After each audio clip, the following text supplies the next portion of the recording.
Ang bagong luma na hero, si Diroth. Na-miss natin siya may moment kung saan Esmeralda ang Yeah. kanyang laging katapat.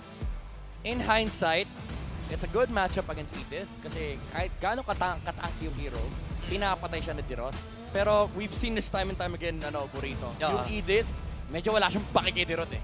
Kasi every time nalalapit ka, alam mo ginagawa ng Edith, tatapo ka papalik, aalis siya. Bahala ka sa buhay mo. Wag ka dito. Oh, kaya niya mag-disengage kasi. Yun pala yung kinagandahan din sa Edith. So tingnan natin kung paano gagamitin at i-activate ng RSG.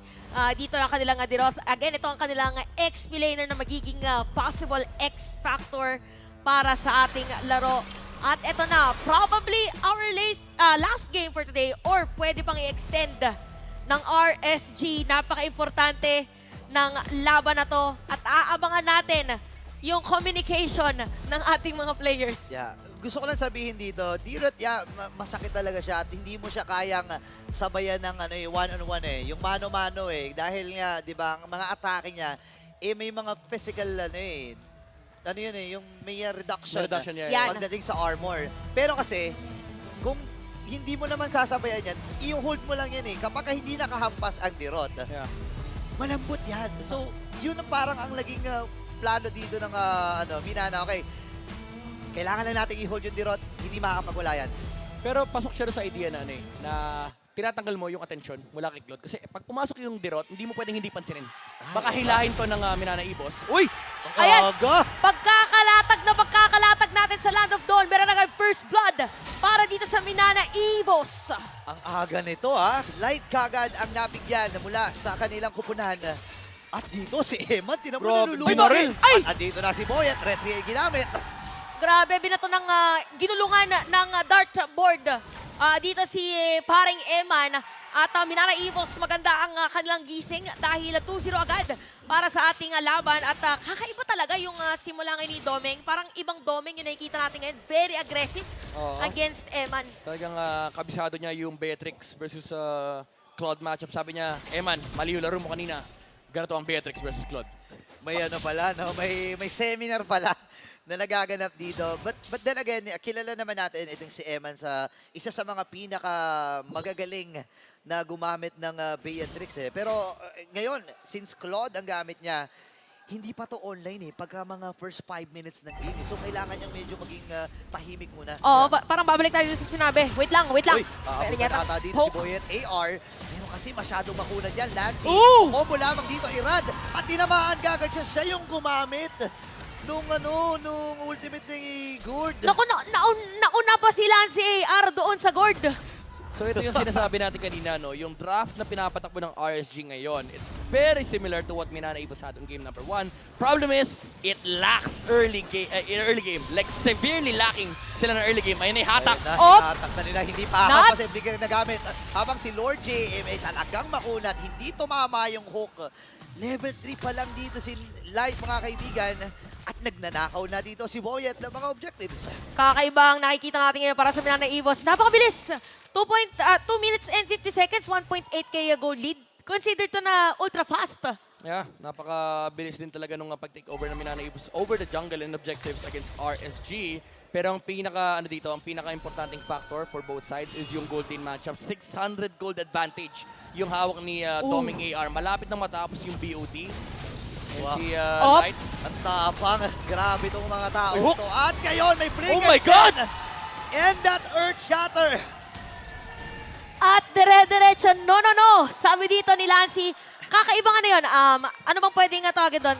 No bite. No bite. No bite. No bite. Grabe. No bites the dust.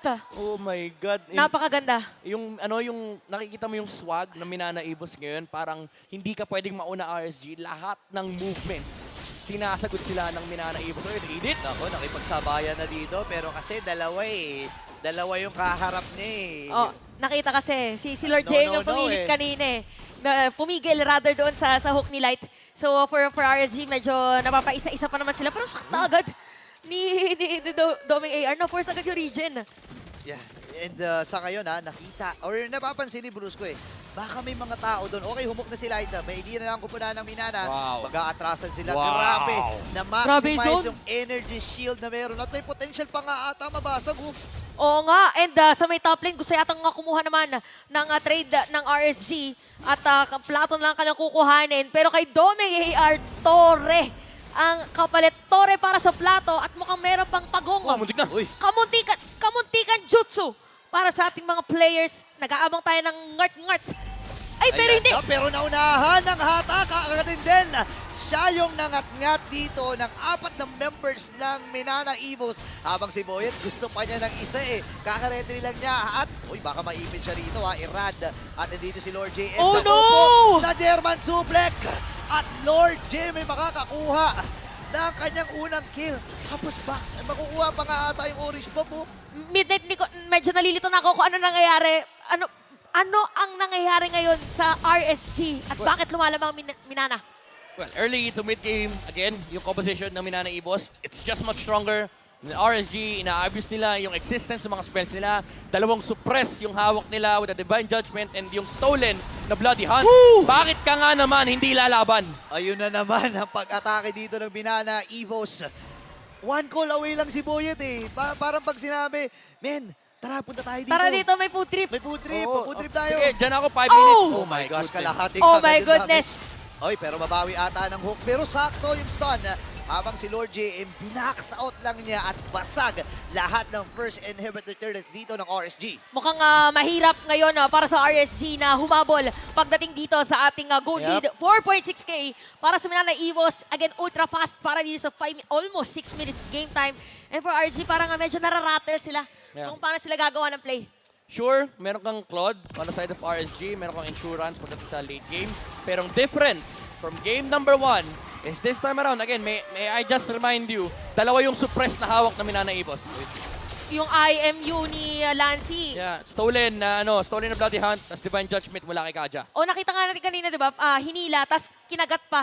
Wala Doon silang sa may pake turtle. kung sinong target nila. Basta may nakita silang hero sa may harap, papalagan nila yan. Pagdating ng late game, target lock sila kay Eman. No po, tingnan natin kung paano ngayon hahabol ang RSG again. Medyo mahirap for them, pero hindi pa tapos ang laban. 6 minutes pa lang. Next turtle objective, kailangan natin makita kung magko-contest ba sila o hindi. Kailangan muna nating i-consider dito si Irad. Level 8 pa lang si Irad. Habang level 10 itong si Boyet AR. So, kung makikipagsabayan siya, makikipagsuwagan siya dito kay Boyet AR, lugi talaga siya sa retrian eh. At ngayon, lahat ng turtle ay nakuha na kupunan ng Minana at plano pa nga ata nila itong purple buff ha. Nakapwesto na agad oh. Si Irad ay nakikiramdam din. Ang mga bro ay kukuha ng purple buff. Kinonsilan pa men if ever na meron magko-contest. Sabi ni Brusco dito.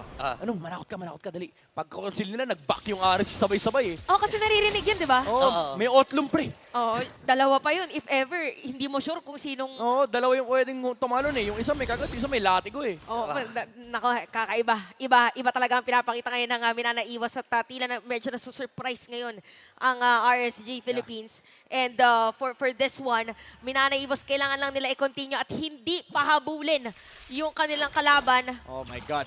Sobrang ganda nito. Ito yung no vision choke.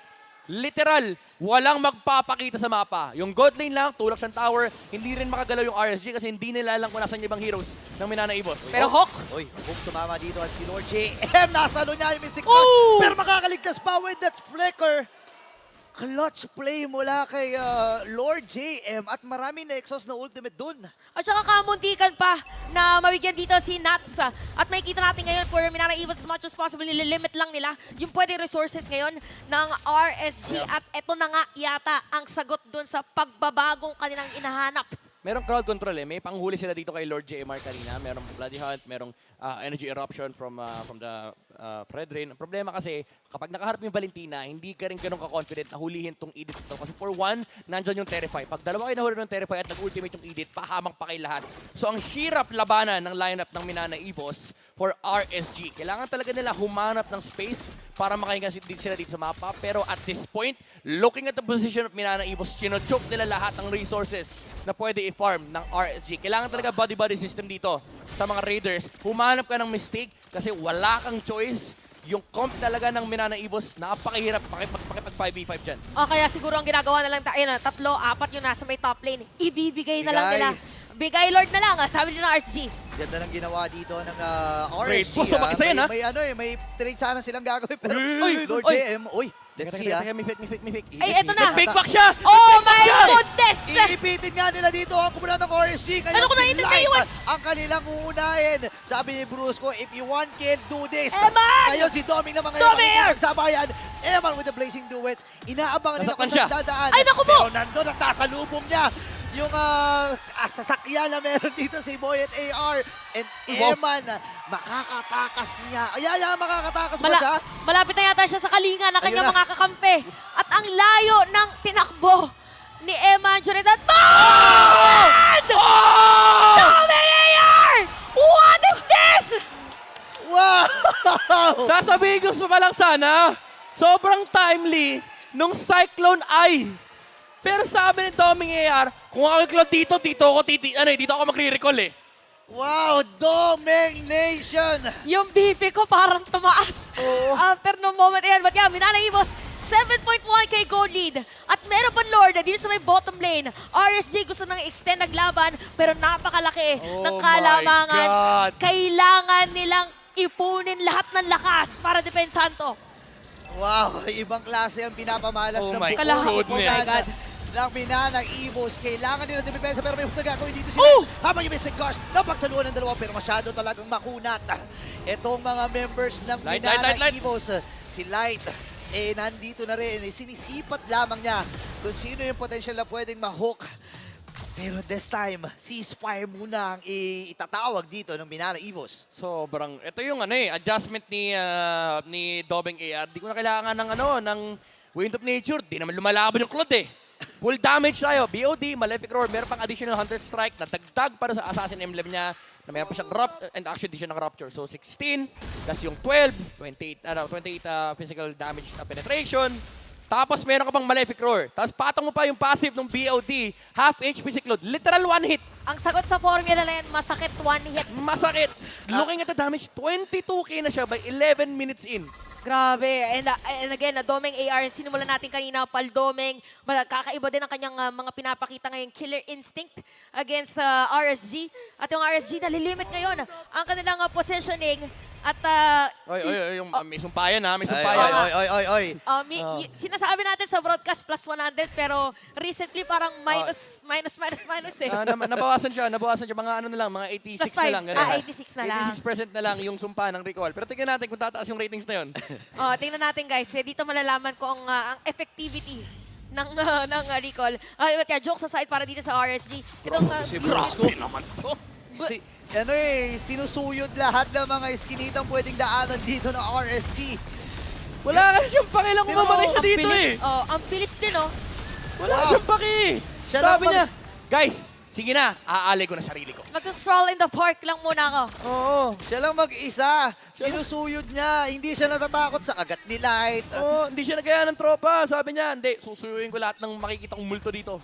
Kailangan ko muna ng hangin. Kailangan ko Oo. magpahangin sa labas. Kaso pagdating niya sa park, ba't walang oat? Ba't walang at and yeah, for RSG, kailangan nila depensahan to. Minana Evos, this is the second Lord. At nakita natin kanina yung pressure na kanilang ibinigay. Ito na ba ang pagkapanalo na kanilang inaantay? Kailangan nilang ma-maximize. Ang tanong ngayon para sa RSG, defendable ba? Mahirap eh, kasi kapag tinignan nyo yung ways for Minana Evos to engage the base, may flicker si Brusco, may flicker si Lancy, lalo pat pag nakuha dito yung Bloody Hunt. No? Actually, kahit nga yung, yung Mystic Gush ni Gord, ang dali magpakamatay para kay Doming AR. Tutulak lang si Doming AR dito. By the way, may Haskell na rin. Super sustainable yung Beatrix. Hindi siya basta-basta mapapatay ni Eman. Pero basically, pwede magpakamatay yung Minana Evos para makatulak-tulak yan! Talagang unahin na kagad din sila. Pero gamit na rin. Oh my God! Doming AR with the snipe! At ang kumuna ng Minana Evos dito, ready na sila. Anong task force RSG? Ito ang aming recipe. Ngayon, Brusco AR atas na rin. Meron pa siyang immortality dito at yung Lord. Nailiko. Kailangan tunawin ng RSG. Hindi susuko dito ang sa pagdepensa ang kanilang upunan. Ubus lahat ng tore. Pero sabi ni JM, Oh my goodness! hindi pa kami tapos. Makakapatay sila ng dalawa. Like 5 seconds bago mabuhay. At si Irad, sinasakripisyo. Meron na minion Binibigay wave. na niya yung kanyang buhay para lang madepensahan. Makakakuha nga ba sila dito? Nandun yung nakapatlan si AR again. Pero may hook. Nasagot. Andun yung flicker. para hindi makaabot. Oh! At nandito rin si Aqua. Lord JM, makakakuha na naman si Lancy. Lancy! At unti-unti tumutumba ang RSG. At ito na ang pag-angat ng Minana Evos. Busyana! Yan ang sabi ng Minana Evos. And this